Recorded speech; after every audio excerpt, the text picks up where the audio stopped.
Okay, welcome to, I don't even know which week of our Zoom Laboratory worship gatherings. I'm glad you all are here, especially it's kind of to see some names. Some of you know I'm on a Facebook summer vacation, so I haven't been on Facebook for, I guess it's only been a week? I can't even remember, but it is liberating as all get out. So if you all have not dropped off of Facebook even for a moment, it's kind of like taking vacation. It's great.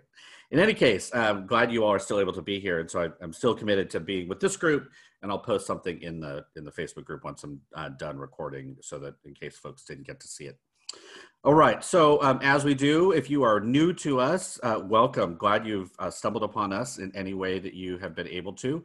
How this works is I walk through just slides to get our kind of brains going about what we did on our last service.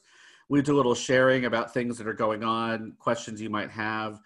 You can put those in the chat room. There are so many folks that will be on this call that have a lot of experience with this. And I found the chat room to be where you get a lot of best practices and advice, and everybody is really kind. And so no question is too simple, too basic, too rudimentary. Feel free to ask those questions. You can also start asking questions that might be more technical. There are folks here that are running all kinds of ways to use Zoom in their worship service. So again, we're glad you're here. If you do pop on to the gallery and want a question or want to respond to something, just ask that you, even if you've been here for a while, you always introduce yourself, your name, and where you're serving, just so we kind of get a sense of who everybody is and what's going on. All right, so I'm just going to run through really quick. This takes about 10 minutes or so, so you can, again, get our juices flowing, especially if you're new here. Again, the service that we run at First Pres Palo Alto is 100% live. We do a little bit of recorded video if we feel the need, but for the most part, I run worship just like I'm leading worship. So we're from the beginning, when folks are in the waiting room. So our Sunday, to give a little update, is 9:30. We have about 10 to 12 people who are part of worship that day sign in, and we do run through sound checks. These are our tech deacons, musicians. We bring a person to come in from the community to help tell us about some offering opportunity, and then any pastoral leadership or liturgists to come in. So we have all those folks come in about 9:30. We do all of that until about 9:50, 9:45, 9:50. Everybody takes a break, and at 9:55, we open up the waiting room. Before that, our greeters are interacting or sending messages to the waiting room just to let them know that we're almost there. A few more minutes, reminding them to get bread or food and drink for communion. And then when you come in, you get this slide with usually somebody playing music in the background. We often will have a guest musician, or our organist, pianist will play along with folks. This time we actually did a video. We did our first one of these things, which was very sweet. It's good for the Presbyterians. It's going to be used, I think, for Presbyterian Peace Fellowship breakfast. So it was the good thing about this is it was so difficult to do. Everybody was really appreciative, especially those in the choir. So, but they're going to do that again later at some point. It was very sweet. All right, so I do some welcome announcements. Our church is starting to have more serious conversations about being non-geographic. So I do a lot of our language is changing around who we assume is in the room. We try to just make sure we're welcoming folks without the assumption that they're from our area. We have about 4 people now from other countries that are worshiping with us pretty consistently, which has been an interesting dynamic for small groups and things. But so changing your language, if you're thinking about this long term, is important. We remind folks that how to connect with us, what they get when they connect on social media or our newsletter. And then we do announcements of all the things that are going on. I do about 4, 5-ish announcements. And then I always do a run through for Zoom just to make sure that even our new people, everybody's up to speed, just so that we're all consistent and understanding about what's going on, trying to remove any of those kind of barriers for new people to feel welcomed and centered there. We do a quick run through of the service. We don't do a bulletin, PDF or anything like that. So I tell folks, kind of give them the map, and then we just go do some centering for silence, opening prayer, we sing hymn, confession, and then our forgiveness. And then that's the first reveal that we do is, what's going on? I do a first reveal for our passing of the peace and remind people to switch to gallery view. And then I let that go on for about 5 minutes or so. Then we do our scripture readings. And this week we had a guest preacher and preached on Jeff Browning, one of our parish associates, preached on nonviolence, which is pretty powerful. And then we sang like old school, If I Had a Hammer, which was kind of fun. All right, so we do offering, and we always bring in, again, one of our partners from the area to tell us what's going on. We found that this has been really good to strengthen our connections with folks, that we wouldn't normally be able to have somebody come in every week, and we just post stuff in the chat room, links to donate individually for folks, as well as during this, we're posting our online donation portal so that folks can do their offering that way. We find this has been really, really well received. Special music, we do our prayers of the people. Again, I remind people about how to do, we're doing it. And then we go back to our full screens. I do a prayer at the end, come back for the Lord's Prayer. And then throughout that, we go to communion, charge of benediction, prayers of the people are all done in gallery view. All right, so there you go. There's First Presbyterian worship in 7 minutes. Though we went an hour and 20 this past Sunday, which was a little wild. All right, so welcome all. Glad to see your faces. Good to see folks again. Let's just open it up. It's been 2 weeks now since we've had our gathering, and I'm curious if there's anybody new that has questions about anything, or if you want to share anything. I didn't have a plan for today as much as I've done in the past about what's going on, but if anybody has any questions you want to ask the community or me, go ahead and use the raise hand there. I see Susan, you are up. Go for it. So we're like you looking at this long term, and we are just Zoom. We don't live stream. And Susan, where are you from? Oh, sorry. I'm a co-pastor at New Covenant Community in Normal, Illinois. It's a UCC Presbyterian Disciples of Christ Church. Sorry about that. So we're looking ongoing about remaining on Zoom. We don't stream or do any live stuff. We just do the Zoom. And knowing that that's moving forward for us for the long term, I had a question about breakout rooms. I've been afraid to use them and push the button, and I don't know where people will go or what will happen. But one question was, is there a way to do breakout rooms before the service begins as people are arriving if they want to informally chat? And then my other breakout room question is, if we send them to breakout rooms during the service, I've noticed that it'll say, you can do this many rooms with this many people. When does the timer get set? Is that after you send them off to the room? Do you get to say how long? Good so question. Lots of breakout questions. So the first thing I would do is get 6 people that you know and do a practice run. So just get them all to get on a Zoom meeting and just say, hey, can you hang out? I'm going to practice doing breakout rooms. It's fairly simple once you do it a few times, but when you first look at it, and there are some parts where you're like, okay, if I hit now, what's going to happen? So part of the weirdness of it is after you do that how many rooms thing, and you go ahead and break them into that, then you can go in and set your options, and then you start it up. So there's a little bit of weirdness because it feels like you're going to start them right away, and actually you're not. So You just need to know, but I would just practice that a couple of times. We have decided not to do breakout rooms in the middle of our worship service, only because not everybody goes, and it creates another level of where, and this is my personal kind of, in terms of creating less opportunity for technical glitches. It creates a time where folks might not get on, they might not be able to use their mute button. There's just a lot of things that can happen. So we've chosen not to do it in the middle of worship. We do it at the very end, and we make it very short. And we've found that when you create a sense where there's a little bit less time, that folks are better with that time rather than and newcomers. What we tell people is, it's quick. It's like 15 minutes. Just come in. You're going to check in. There's like 4 other people, and then you're done. And so it really is low intensity. We try to make it as low intensity as possible.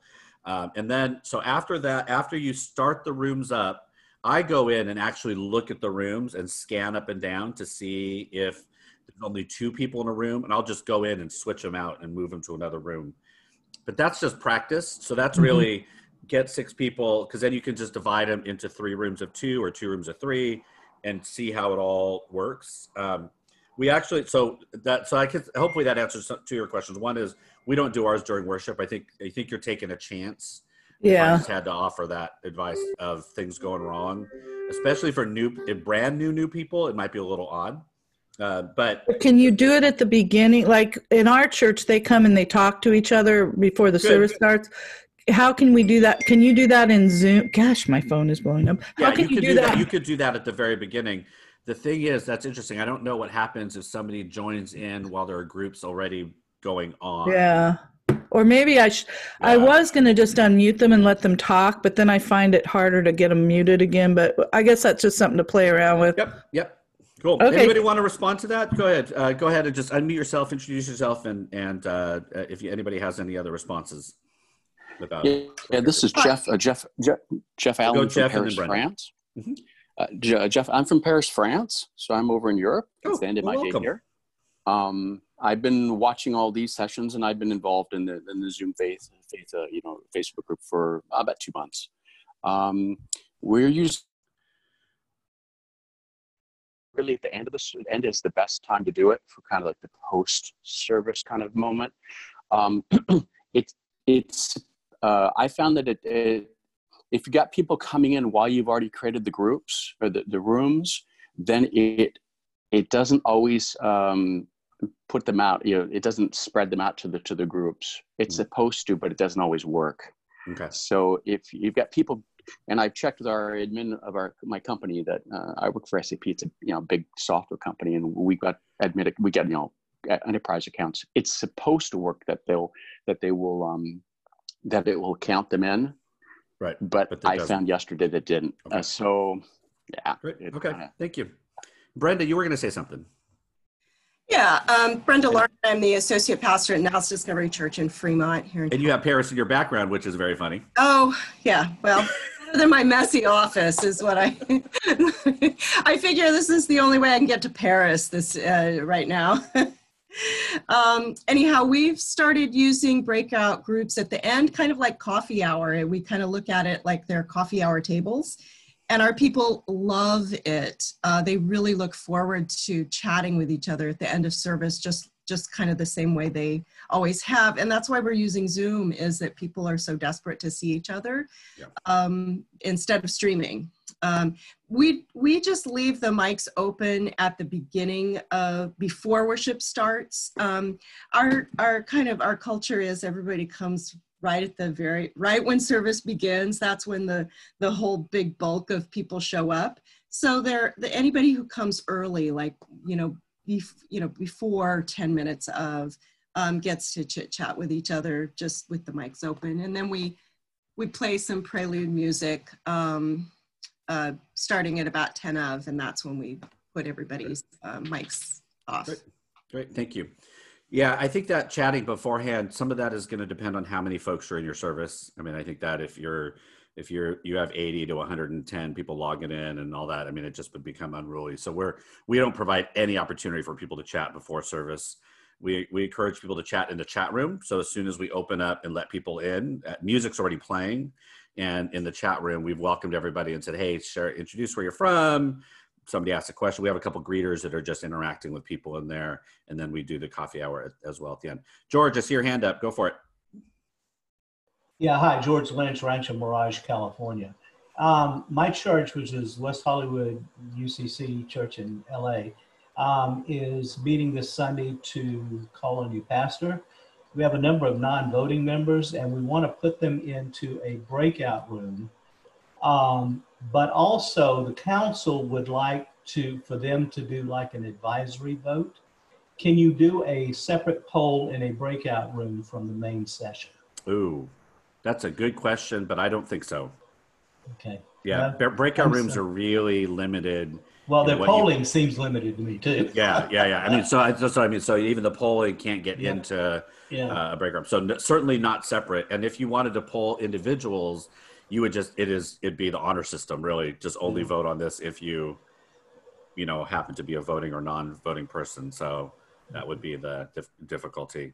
There are a lot of people that have gone through this process already in terms of all of the pandemic calling of new pastors and everything. So I know there've been some creative ways of doing it, but doing polls in breakout rooms is not possible. I've never seen it, and it doesn't look like there's ever been any options for it. We actually had to change our bylaws to allow for voting this way because the language was very in-person specific. So. Yeah. Cool. Catherine, you got a question? Go for it. So we do it at the end of the service too, just like it's already been mentioned. But Can you introduce yourself and where you're from? I'm sorry, I'm Kathy King from Tecumseh, Michigan, PCUSA pastor. But where it's not quite working yet for us, and I would love assistance with this if it's working for anybody, is we do pre-assigned breakout rooms for our committee meeting night. We have an all-committee meeting night, and so we all gather together for prayer before I send people off to their committees. And they do have that feature in Zoom, and I have tried to set that up the way that they suggest you set it up with emails. And it's now been a couple months, and I have to manually assign probably 2/3 of them. So I would say if you've ever tried to play with the pre-assigned, there's just too many variables for it to not work. Different emails, there's just all kinds of things. I've tried it.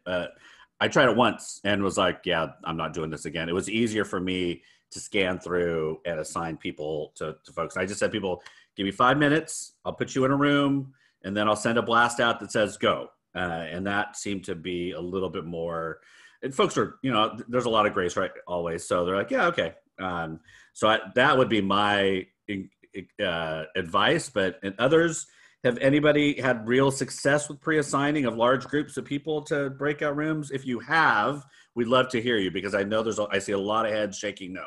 So sorry, Catherine, we can't give you you're just affirmed in your frustration and assessment that it doesn't work very well. Sometimes that's all we need. It's like, yeah, it doesn't work. All right. Other questions, thoughts that you might have about how things are going on Zoom. How have the Facebook, let me ask a question. How have the Facebook streaming going? I know that's often something we would see in the Facebook group. Are there anything coming up that in the Facebook group or that streaming, has it been working for you again? I know that for a while it was getting a little clunky and everything. I'm seeing heads shaking yes and no. And Jeff, go for it. I see your hand there. Yeah, I actually logged a ticket to Zoom to Zoom about this. They responded to me actually within 1 day, and they fixed it on Monday last week. So the YouTube streaming, and we tried customized. We did everything, 2 different computers, everything. Are you using a third party? Or are you going right from Zoom to? We're going from Zoom. Okay. So we're using the built-in integrated feature to YouTube Live.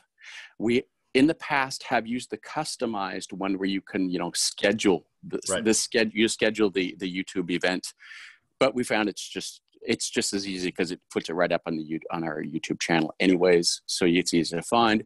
And because of last week's glitch, we had to go to Facebook Live. Yeah. Okay. It works, but yeah. So, but it's been fixed. Great. And it was working yesterday. So. Great. Good. Yeah. Again, for those of you that know what we do, we've just not tried to stream at all. We're kind of committed to just being and seeing if we can grow this part because of all the interaction that we're trying to do. So I don't even have to really kind of worry about that, which is one less thing for me. I'm seeing Ray raise his hand. Yeah, hi. This is Ray Beacon, Alexandria, Virginia, Garlington Presbyterian Church. I'm a member of the church. Yeah, we've been doing okay with streaming to Facebook Live. We stream it to the point of where we have prayers of the people, and then we end it there because there are privacy concerns. So it seems to work, and we use the interface in Zoom where you send it to the page of Facebook Live, and the page is the page of our church site. The trick is you don't always know exactly when the connection occurs, and we always start with music. So and signaling people in the Zoom group is almost impossible because we're all in different rooms. So sometimes there's stuff at the beginning that shows up that someone has to go back in later and edit out. Right. That's the only risk. And one suggestion I'm thinking of is, before you connect to Facebook Live, just spotlight someone specifically, so that if there is a delay, at least the only thing they'll see is that person until another person shares the screen. Do you have greeters sitting on Facebook for the interaction as well? No. I would suggest that. Right now, we just started with having a single greeter on Zoom. Okay. I would, as soon as you can, make sure that you have somebody that's going to track your chat in Facebook as well. Just what we've heard is that that's another place that people can act dodgy, and we don't want that to happen. And so somebody over there officially from the church to greet people and welcome them, that would be a good one. So for other folks, I'm seeing head shakes that they're doing that as well. So anywhere you're going to put stuff out where there's any element of chatting, it's good to have at least one person who's dedicated to be in that space to kind of greet and welcome, but also just to kind of manage and find out. They're also the ones that can share links. So we put together a whole page every week of all of our links that we want our tech deacons to share, and that just gets updated each week, so that when we pull people in to have leadership, we just say all your links for this week are right here. You can just copy and paste them over into the chat room. And if anybody asks early or late, they can send them right to them. So any of that kind of prep or organization it makes things a lot easier as you're bringing people into the space. Especially I found that a lot of folks, when you ask them to be worship leaders online, some are more nervous than they are when it's being worship leader in person. And so just some people, it's their wheelhouse and like, yes. And others are like, but what if I break the internet? I'm like, you're not going to break the internet, I promise. So anyway, try to make it as easy as possible. All right. Other questions, thoughts? What's going on, folks? I miss seeing your faces, and I'm not on Facebook, so it's the only time I get to kind of see names. Kathy, go for it again. So so this is, yesterday was the train wreck, our first really big train wreck, technologically speaking. We've been doing this for 15 weeks, and yesterday was a train wreck. So we all got to have them. And I just have a question. It seemed yesterday that everybody that spoke, all the lay leaders that spoke, all the readers, anybody that spoke other than me was garbled and crappy, and mine was consistent. And so at some point I just kind of took over all the speaking functions. I don't know why that was. I don't know if it was my internet that was creating it, but it didn't make any sense. So I don't know why that happened. And if anybody's ever had that experience, it was just really strange. And when we broke into breakout rooms at the end, everybody's audio was fine.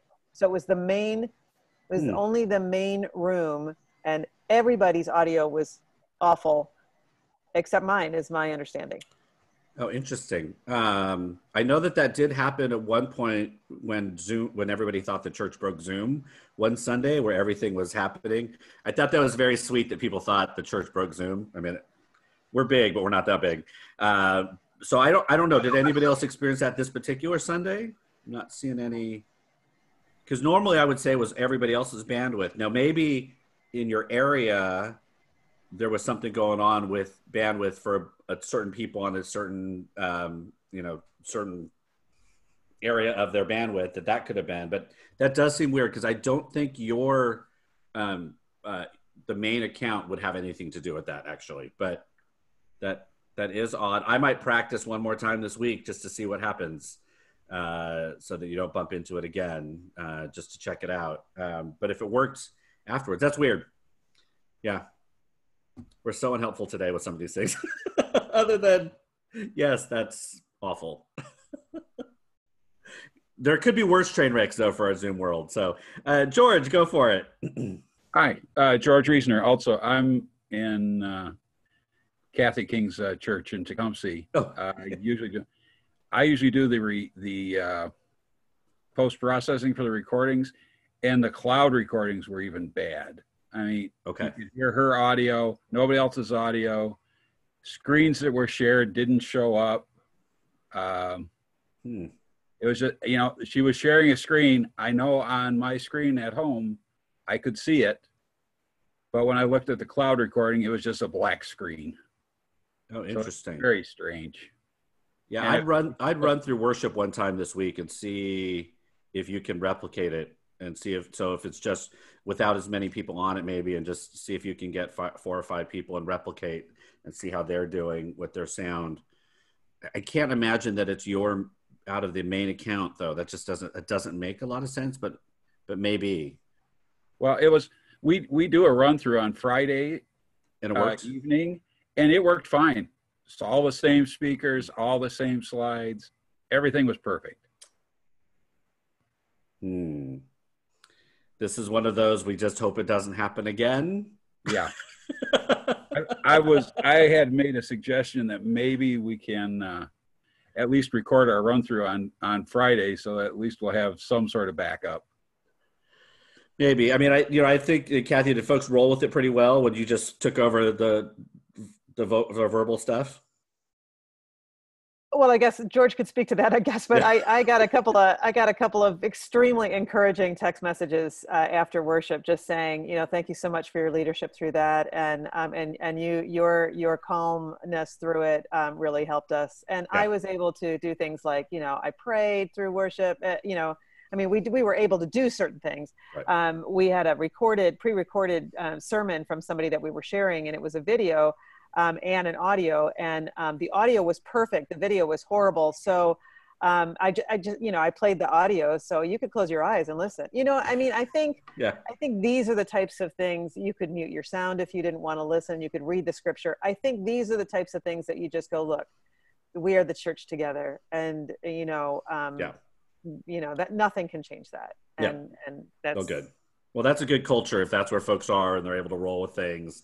That's really, really good. Now, if it happens 2 Sundays in a row, then there might be some things to begin to think about. And I don't know what those would be, but that'd be interesting. So hopefully we'll find out whether it happens or not next week. Yeah, George, go for it. And then we'll go for one. Yeah. The other thing was, because it was Father's Day, apparently, or maybe it was the first Sunday people were going away, we actually had a fewer number of people participating than normal. Oh, okay. So I don't know why that would have been a bandwidth problem. No, that is interesting. Okay, cool. Thank you all. I mean, I think, probably most of us are now starting to phase into like what is going to be your regular rhythm of online worship and what that's going to look like. So you may start to see some people starting to treat it again like church, especially if there are other things now happening in their communities. If some of your communities are starting to open up a little bit more, to become other choices for Sunday morning. I mean, I think probably we're going to start running into some of those same things that we were running into before. We're pretty fortunate here in California that we're still not open up. I mean, there's a little bit of outdoor stuff happening, but there isn't this huge, in our county, rush back to activity on Sunday morning. There are no sports going on. There's nothing like that. So we're not competing with very much out here. So except sleeping in, but that's normal. All right. Other questions for the group that anybody wants to lift up? You can flail your hands or use the hand raising thing on the side there if you have any questions going on. George, go for it. Yeah, we're hearing a lot of people talk about Zoom fatigue, and just wondering if other people are experiencing that and what they're doing to sort of mitigate that. Sure. Let's get some good responses. And then I'll tell you what we're doing is a couple of things is we are no longer pushing people to share their video. We have really encouraged people that if they just need to not look at themselves or others and just listen, feel free to do that. Because I think that's adding a lot to it. And we're also acknowledging that not everybody wants to have everybody look into their house.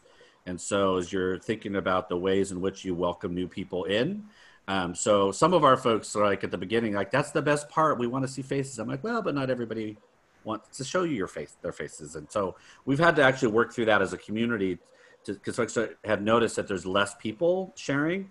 And I think that some of it is the Zoom fatigue. We're also pushing to increase our phone usage in our pastoral care rather than scheduling Zoom meetings with people. I'm doing more phone calls now. Just to give people a different medium of interaction. I still use a service called Calendly if any of you need scheduling, and that I give people an option if they want to hop on me on the phone, they can click a link and schedule, or if they want a Zoom call, they can schedule. So we're starting to acknowledge that not everybody wants to be on Zoom 7 times a day. So just how do we create other options, which is kind of fun. Like we're going back to this thing called a phone call. Weird. So that's a couple of what we're doing. All right, others, what are you all doing to help with the Zoom fatigue? Susan, go. What was that program again, please? Okay. Hey, Kristen, it's called Calendly. If somebody wants to look that up and put it in the chat room, that'd be great. But Calend, L-Y. It's excellent for any. It's in the chat already. Oh, sweet. All right, Susan Ryder, you were going to talk. Go for it. Where we are in Illinois, we're actually thankful. We're having a reduction. Our governor has done everything right, even though the people have really been fighting him. But in our community in particular, even though we have a low COVID-19 statistics, I'm in a university community with a lot of very smart people who are still staying home. But one of the things we've been doing is we were trying to set up weekly meetings, like a Wednesday night chat and a 10 a.m. coffee on Thursday. And the Zoom fatigue just kept those numbers down. So we've been doing some book groups, and some of the people have chosen different methods to do their book group. So one group is a small group of people that feel comfortable sitting outside at somebody's house, even though it's 100 degrees. But they're doing an actual 3 or 4 people sitting out on a deck, 6 feet apart or masked. One book group is happening on Zoom. One book group is happening with like an online, they're just discussing things with each other in a forum. So they're not there in that moment, but they're putting notes and comments as they're going. So we're kind of letting them dictate. I mean, certainly when we have board meetings, we are doing those on Zoom and we're doing worship on Zoom. But if we can find other creative ways to be together, and encourage that aren't Zooming, I think that helps as well. Great. That's helpful. Thank you, Susan. That's great. Other folks, what are you doing to help with the Zoom fatigue that you all probably also have? Well, we're going to try something different this week. And who is this? Who is it? And oh, sorry. That's right. This is Joanna June. There you are. Sorry. I'm a pastor. Like, where are you? Where am I? I'm a pastor up in University Presbyterian Church in Rochester Hills. We're going to try something different and do a tailgate, social distancing tailgate conversation with folks in our parking lot's big enough for us to have smaller circles of people, because we've had lots of folks say they're done with Zoom. So we're going to try something totally different. So in person from a distance in the safety of your car. But is it 100 degrees? That's the part where I don't know how y'all are. It'll probably be close to 75. Oh. So not too bad. Yeah, that's pleasant. Okay. All right. I grew up 100-degree weather in Sacramento, and man, that's just miserable. Just miserable. So anyway. All right. Other folks, how are you doing with Zoom fatigue?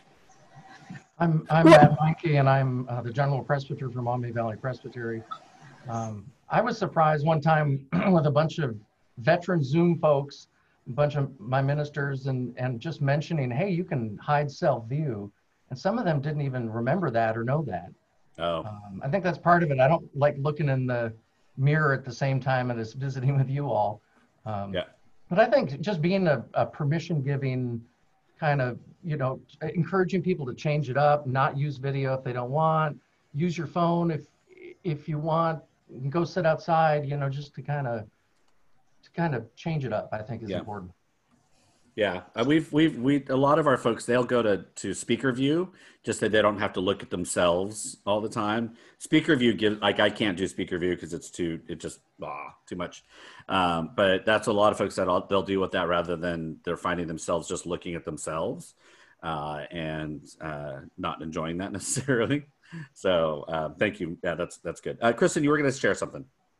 Yeah, I was just going to say one of the things that we've done is lately we had a mission trip right before all this happened. And so one worship service, we had them do the whole service. And then we had our 25 youth do a service. So people were coming on in bigger numbers because they wanted to see this. So they would stop complaining. It wasn't just the same old. So it's interesting to shift up worship in a way that gets more people involved. Has actually kind of helped a lot. Yeah, that's actually a really good suggestion. I mean, I think you're now at the point where I think you need to be creative with worship and shift things so that it doesn't become, you're not creating another calcified experience of worship, that you're you're still kind of leveraging the flexibility and the grace that exists in here. And so how do you bring in different people, different music? There's all kinds of stuff that you can do now, shift things around. We try not to make it too confusing, enough that folks know what to expect, but not so much that they know exactly what to expect throughout. So that's a great idea, Kristen, is to figure out how to do things. Like we showed our choir video today or this Sunday. Nobody knew it was coming. It was kind of one of those, oh my God. So I think, if you can add some elements of surprise, positive surprise, that there might be some good things that you can do through Zoom. So thanks, Kristen. That's helpful. All right. Other ways you're doing Zoom things. All right. Other new questions. All right. Raise your hands if you have any questions or thoughts about what's about anything that's happening. Michelle, go for it. Welcome back. Hello, everyone. My name is Michelle Ward. I'm a pastor in Baltimore Presbytery, and we have been trying to mitigate Zoom fatigue by letting people, now that I know every state has different names for different phases of reopening, but we're currently in phase 2 in Maryland, and we are still, that means that sanctuaries are allowed to operate at 50% capacity, but we're still staying on Zoom anyway. And but we have people who are really eager to be together, so we've let them we have like one small group that's a hiking small group that's already naturally an outdoor group, and they stopped hiking for the spring. So once the trails opened up again, they actually had their first group hike of 10 people, and that was a great way to get people together, not on screens. So they went on a group hike on Saturday. And we have 2 small groups that meet every week. One that's a Wednesday morning book group, and one that's and then we have a service, a Thursday night prayer group service. And we've actually found that attendance is a lot lower when we are meeting during the typical times without pandemic. But the prayer service has been a lot more popular because people are hungry for a time to connect and pray together. So that's been, typically it's only been like 5 to 10 people, and now we're seeing like 10 to 20 people come to that. But as a pastor, I've been trying to mitigate Zoom fatigue for myself by taking walks when I am just having a meeting where I don't need to look at my computer to look at files or have like data available, or I have some congregants who are comfortable with going on social distancing walks with me for pastoral care. So I have like a few folks I do that with. And I think I try to stack my weeks, so I have certain days that are like low Zoom days and certain days that I have more of my meetings on, so I can take a mental break from screens. Yeah, that's great. That's great. That's great counsel, Michelle. Thank you. If you do use Calendly, you set up your schedule. So on mine, I know that I have no church-based Zoom calls that can even be scheduled for Friday.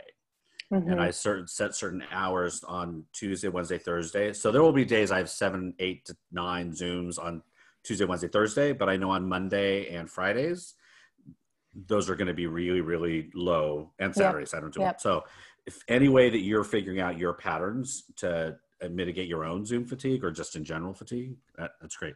The other question I would say for everyone is, and I said this before, is when are you taking full days off, full Sundays off? This is such a great opportunity. We've partnered with Valley Presbyterian, which is not far from us, and we're allowing our entire staffs to take a whole week off. So we're not planning a worship and then having guests do it. We've just said to Valley, all our folks are going to your service on this date, and on this other day, you all come to ours. And so our entire planning staff, I'm kind of forcing them. We kind of agreed on a week and said, okay, we don't have plans, but we're all taking that week off. And then the same is going to be for Valley staff. And I think we're going to try to do that with other churches as well, as long as we're half an hour difference in time. So that's not as much. We can't do it with a huge difference. But so that's one of the ways it's really easy to take a week off, is to have your folks just go to a whole nother service and you're not even having to plan anything. So that's one of the ways that we're doing it. But just encourage you, again, my 2 experiences, I took a whole weekend off and I didn't realize how tired I was. And this was a month ago. And then getting off of Facebook for just a week, whoo, man, Not that I don't love interacting with people, but I have to go back for some other reasons. But if I didn't have to go back for particular reasons, I probably wouldn't be going back to Facebook. So anyway, the amount of energy that takes, apparently. Okay, other thoughts, questions, whether it's about Zoom fatigue or not. Or maybe let's talk about how are folks taking care of themselves? What have you all been doing? Thank you, Michelle. That's a good prompt for how are you making sure that you're going to be mentally, physically, spiritually healthy, ready for your people? What are you doing? I guess an appropriate answer is nothing, but you know, that's not the best answer, if hopefully. So, but let's helpful tips. What have you been able to do? Deadening silence. That's probably not a good thing, y'all. Okay, what are you hoping to do? What are you planning to do in order to have a better mental space? Matt, I'm going to call on you and put you on the spot. What do you telling the pastors in your presbytery how to take care of themselves? Or what's that note going to be like this week that says, hey, here's what you should do or think about doing? Yeah, just finding a whole day of Sabbath in some of the positions that we're in, is like impossible, right? But I deliberately join Zoom in different ways. I mean, sometimes I join it via my phone when I'm in the car. Sometimes I join via my laptop and I'm outside. I mean, I don't do 2 Zoom meetings in a row in the same kind of format. I make sure I change it up so that I'm not just getting zoomed out.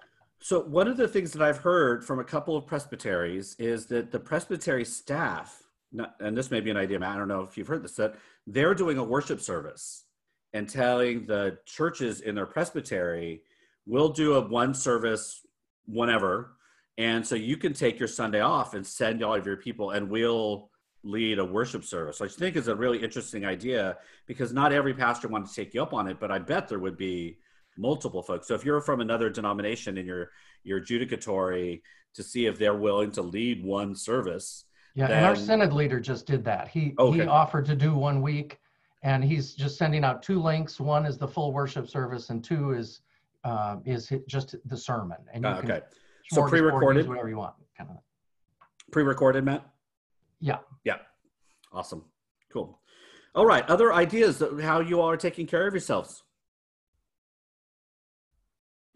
There you go. Kathy, go for it. Well, just on that, I would like some feedback from you guys. So we've been, again, Zooming for 15 weeks, and I am really encouraging our worship team to take the entire week off this Sunday to use the synod service that Matt was just talking about, because I'm in that synod, and use the entire pre-recorded service and just put the link out there and give tons of warning that it's coming and that, this is a great opportunity to check out a different way of doing worship, but, and to receive this gift from the synod. And there is a question as to whether this is going to mess with some people that are so used to coming on to Zoom and using that Zoom link, and how to ward off the people that didn't see the email, didn't know it was coming, whatever. So I don't know if you have any thoughts on that. So we've announced it 3 weeks ahead of time. So we're the first one going somewhere else. So we're on July 12th. So we announced it. Is that 12th? Yeah, we announced it this past Sunday, the 21st. And the other pastor, Jenny, I've asked her to do a video invitation that we're going to play at each of the services for the next 2 Sundays. So it'll be Jenny saying, "Hey, we're waiting for you to come to Valley Presbyterian Church," and then I'll do one to invite Valley. So we're doing it, doing a lot of prep to make sure it works well, because we're in this again for a long time, and I want to do this with other churches eventually, so folks get a sense that maybe quarterly we're just going to get to go see other churches and worship with them. And I think there's such a great opportunity for folks to see how other people are doing things. So we're doing extra prep for this first one. I think the video piece, if you can show video during your worship services weeks ahead, that will really help just kind of catch people's eye and keep them going. We also send out 2 emails a week. We do a follow-up email after worship on Sunday. So on Mondays, folks get an email from me that just highlights 5 things that are links, put some information from the service before. So we're going to highlight it there, highlight it on our Thursday. There will be somebody who misses it, but at that point, I'm like, we've done all we could. So, but the video, I think that'll be a little bit more fun for folks. So to see, especially they get to see who they're going to listen to, I think is really helpful. Other thoughts, folks, about? Bruce, yep. I'd love to do a California, New York City worship service across the country. Will your folks meet at 1? Because we're 10 in the morning. Well, the question is, could we shift it so it would work? I just thought it'd be really cool, you know, to have New York and, you know, I mean, just the diversity, the whole thing. Anyway. Yeah. No, I mean, once we do a couple of these that folks don't have to shift too much, we're a game. I'm actually talking with some churches, and you all should think about, like, you can now do Bible studies together with other congregations. Right? I mean, and you can really do them whenever almost. So we're playing with a couple of churches to think about doing joint Bible studies, like 4 from each church, and we just do 12 people and kind of see how it goes. But lots of opportunities for creative ways of using our technology right now. Great. All right. Other questions? I'm looking for hands up in the room. We're almost we got about 15 minutes or so. If there's any other questions, things are going on, or you've run into issues, problems, have some thoughts. Go for it, Ray, again. Yep. Okay, Ray from Alexandria, Virginia. So when you lead the service, what happens if your internet goes down? What's your plan? If my internet goes down, it will never go down, Ray. It is never going to happen. No. If our it goes, pastor's internet has gone down on occasion, and multiple times. Yeah. So there's a couple. So I would say there are a couple things. One, right, is you're plugged in all the time. So if it goes down, it's not because of your Wi-Fi. It's because it's gone down. I think our folks know. We've said a couple of times, if they go down, we're not trying to get back on. So we have told folks, so I've just given myself permission. If we get Zoom bombed, we've given all of our folks permission, to our co-hosts and me, end the meeting. And we just told people if it ever ends, you'll get an email from us to tell you what's going on, but we're not trying to get back on. So if the internet just goes down, we know that I just sit with that it's not going to happen. And then what I would immediately do is tether my phone, get online, and send an email out that just says, here's what happened. We'll see you next Sunday. But I would give yourselves permission. I know that a lot of folks, when things go out, you try to get people back on, you're shooting out emails and doing all that. I kind of feel like it's not your fault. Just it seems like a lot of stress to try to get everybody back on a different link and all that. So that would be what I would do, Ray, is it goes out, it's done. I tether my phone, I get on and send out an email and just tell people what happened. Apologies, we'll try to figure out what happened, and we'll see you next Sunday.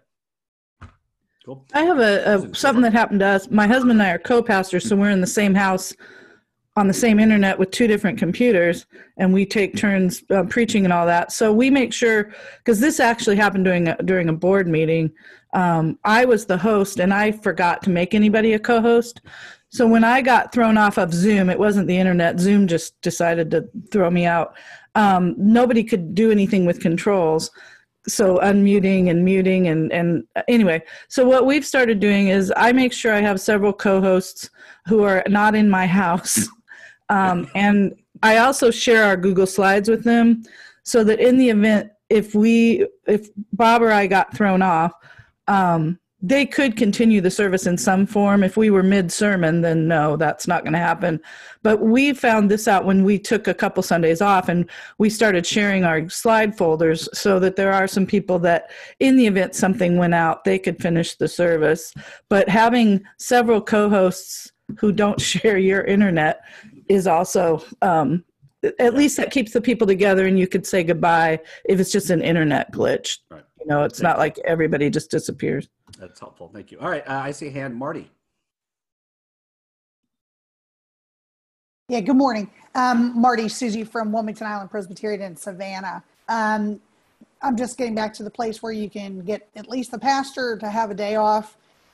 So our pastor went out of town to visit some family, and we had a guest retired pastor phone in from Dublin, Georgia. And he had an idea of a musician that he knew, so he asked her to make a video of her playing her fiddle. She did Amazing Grace, and it was fantastic, to a private YouTube link. So we did all of that, and we had a lay reader come and also do the part that the pastor normally do, because he seems, to be unable to let other voices in necessarily. So this week we had 4 different voices. You know this is recorded, right? Yeah. But, so it was very evident that a lot of good comments was that it was coming back, that it was great to have a bunch of different voices. So I know that pastors, we all have issues of control. I do as well. And so, we need to have those other voices and open it up. So letting other people co-host outside and from different internets and all that is very wise counsel.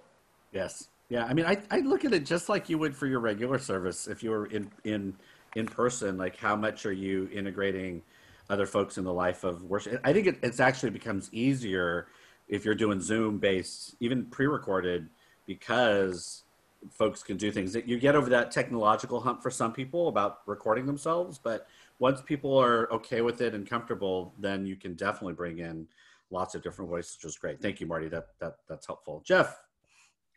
Yeah, we've about 3 weeks ago, we've been doing since mid-March as well, Zoom plus YouTube Live.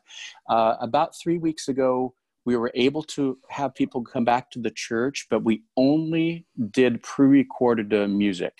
So we just had I carpeted, we have only chairs, we didn't have pews. So we just moved all the chairs, put some carpet down, put a bunch of coat racks up with some drapes over them around it, and just made a little music studio.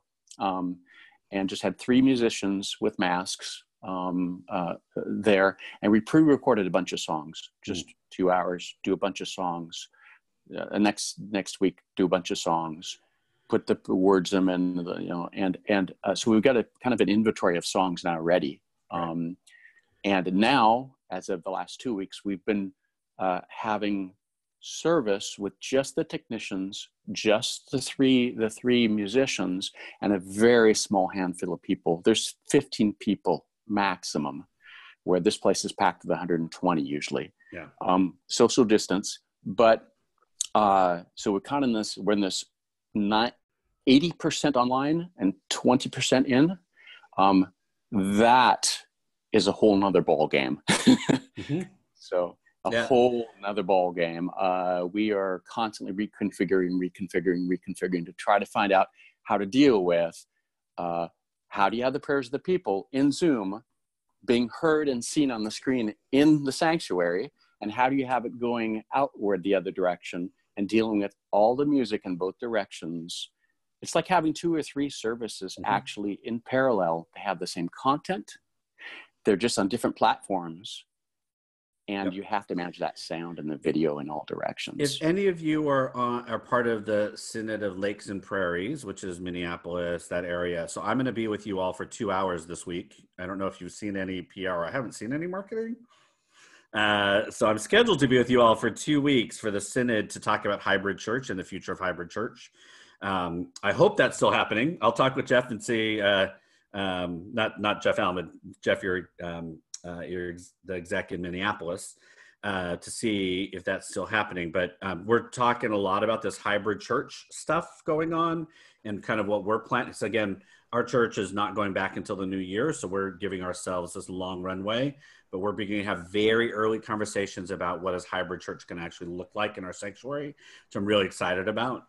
So a lot of the questions, Jeff, that you're running into, we're hoping to kind of think through before we get there, because there's some technology you have to invest in and some other pieces technologically that you have to get in before you can do it really, really, really well. So look for that, or your Synod of Lakes and Prairies. I bet anybody can go, but I haven't seen any PR for it, and it's supposed to be this week. So yeah, I'm in that Synod, and Maybe I accidentally deleted an email. Is it open to everybody in the Synod? Or just that was my assumption, the 24th. Maybe we're postponing again.